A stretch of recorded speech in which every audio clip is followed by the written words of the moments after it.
Bismillahirrahmanirrahim. Assalamualaikum warahmatullahi wabarakatuh. Perkenalkan, nama saya Diza Alivia.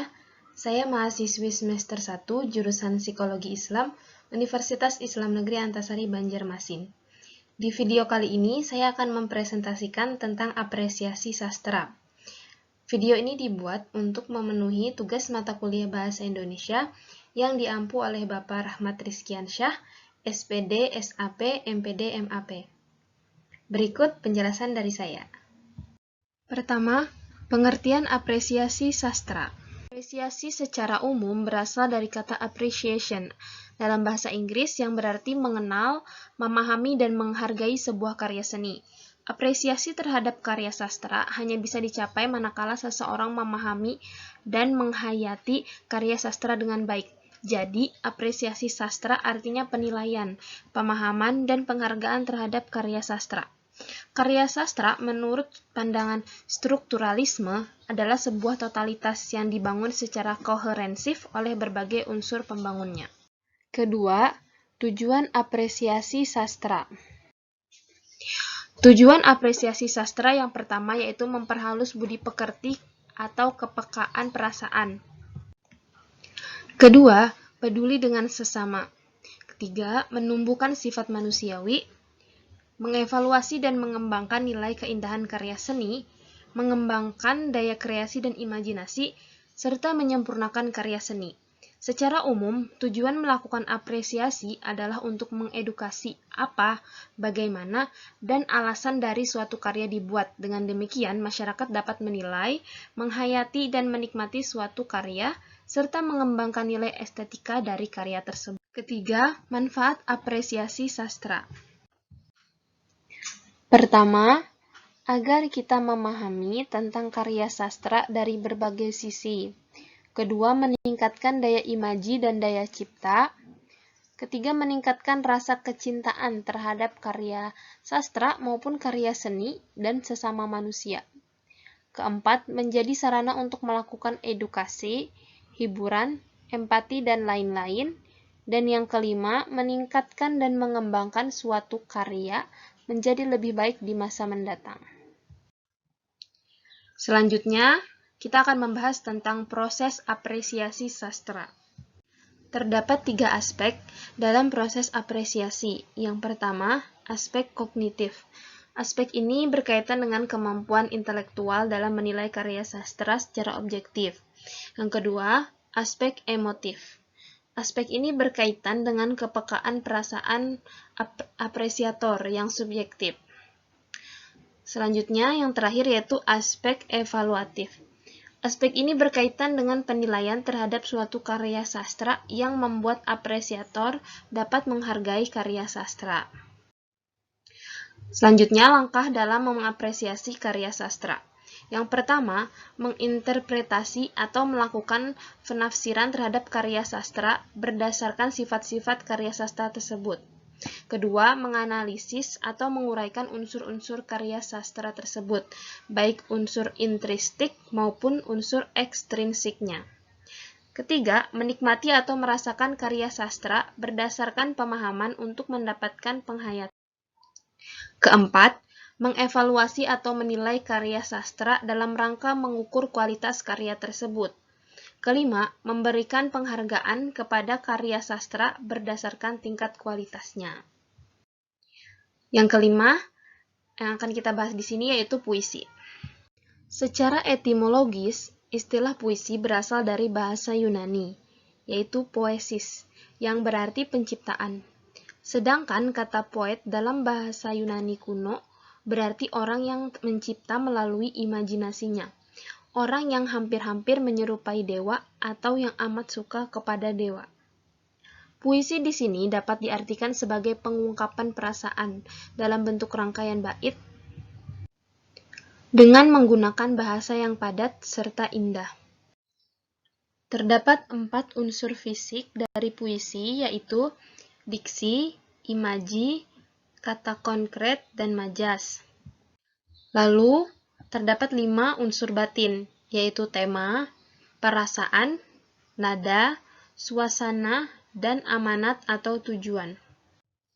Selanjutnya, langkah apresiasi puisi. Pertama, keterlibatan jiwa, yaitu langkah di mana apresiator mencoba memahami dan memikirkan apa yang dirasakan oleh penyair ketika menulis puisi. 2. Penguasaan penyair terhadap bahasa, yaitu memahami puisi melalui pemahaman penggunaan bahasa yang dilakukan oleh penyair. Ketiga, hubungan dengan pengalaman kehidupan adalah langkah di mana apresiator mulai mengevaluasi diri setelah membaca secara personal sebuah puisi. Dan yang terakhir, apresiasi melalui ungkapan lisan yang merupakan langkah puncak dalam apresiasi. Selanjutnya, dongeng.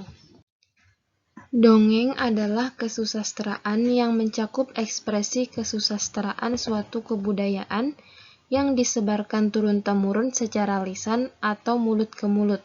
Dongeng juga sering disebut sebagai cerita sederhana yang tidak benar-benar terjadi, misalnya kejadian aneh di masa lampau. Jenis-jenis dongeng. Yang pertama, fabel. Contohnya, dongeng si kancil. Yang kedua, legenda atau cerita rakyat. Contohnya, legenda Rawa Pening. Yang ketiga, sage. Contohnya, kisah Jaka Tingkir. Keempat, mite atau mitos. Contohnya, mitos Wewe Gombel. Yang kelima, parabel. Contohnya, Malin Kundang. Dan yang keenam, hikayat. Contohnya, hikayat Sri Rama. Ciri-ciri dongeng yaitu menggunakan alur sederhana, cerita singkat dan bergerak cepat. Penyebaran dan pewarisannya dilakukan secara lisan. Dongeng bersifat anonim, yaitu nama penciptanya tidak diketahui. Karakter tokoh tidak diuraikan secara rinci. Ditulis dengan gaya cerita lisan. Terkadang pesan atau tema dituliskan dalam tulisan. Terakhir, pendahuluannya sangat singkat dan langsung. Selanjutnya, bercerita. Bercerita adalah menuturkan sesuatu yang mengisahkan tentang perbuatan atau sesuatu kejadian dan disampaikan secara lisan dengan tujuan membagikan pengalaman dan pengetahuan kepada orang lain yang sungguh-sungguh maupun rekaan belaka. Jenis cerita. Berdasarkan pelakunya ada 4, yaitu fabel, dunia benda-benda mati, dunia manusia, dan campuran atau kombinasi. Dan berdasarkan kejadiannya, yaitu sejarah, fiksi, dan fiksi sejarah. Lalu berdasarkan teknik penyampaiannya, cerita langsung atau lepas naskah, dan membacakan cerita.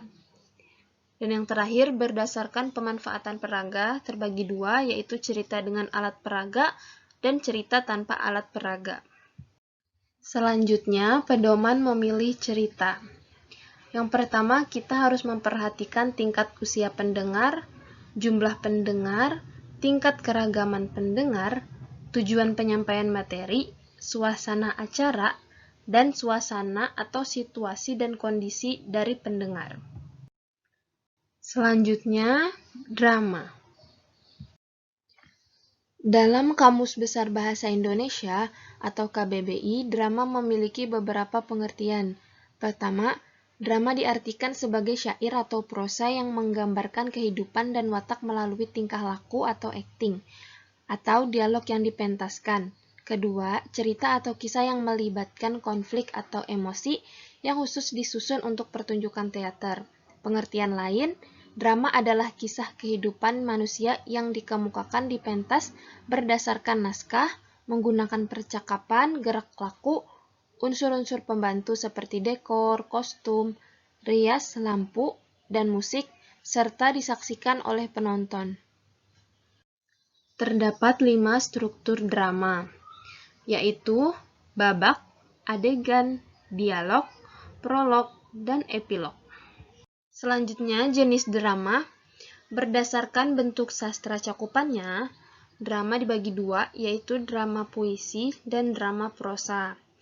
Lalu, berdasarkan sajian isinya, drama dibagi menjadi 3, yaitu tragedi, komedi, dan tragikomedi. Sedangkan berdasarkan kuantitas cakapannya dibagi 3, yaitu pantomim, mini kata, dan dialog monolog.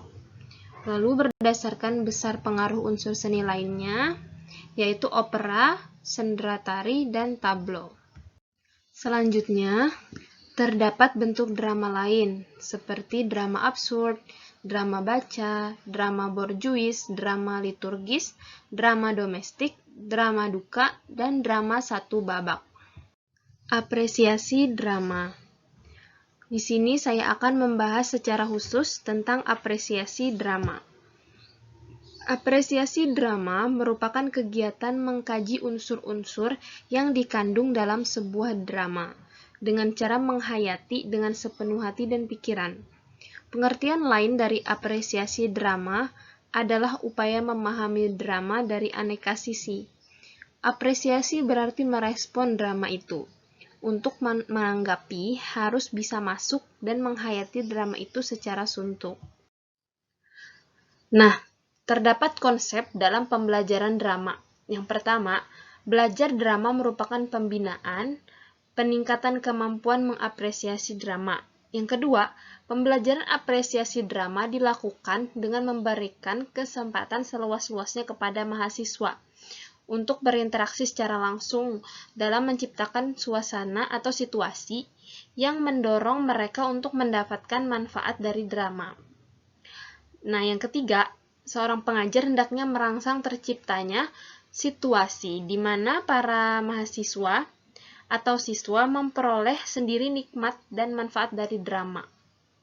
Yang keempat, menghindarkan siswa dari proses yang bersifat mekanis, seperti terjebak dalam kegiatan menghafal dialog saja. Sekian presentasi dari saya. Mohon maaf jika terdapat kesalahan. Terima kasih atas perhatiannya. Wassalamualaikum warahmatullahi wabarakatuh.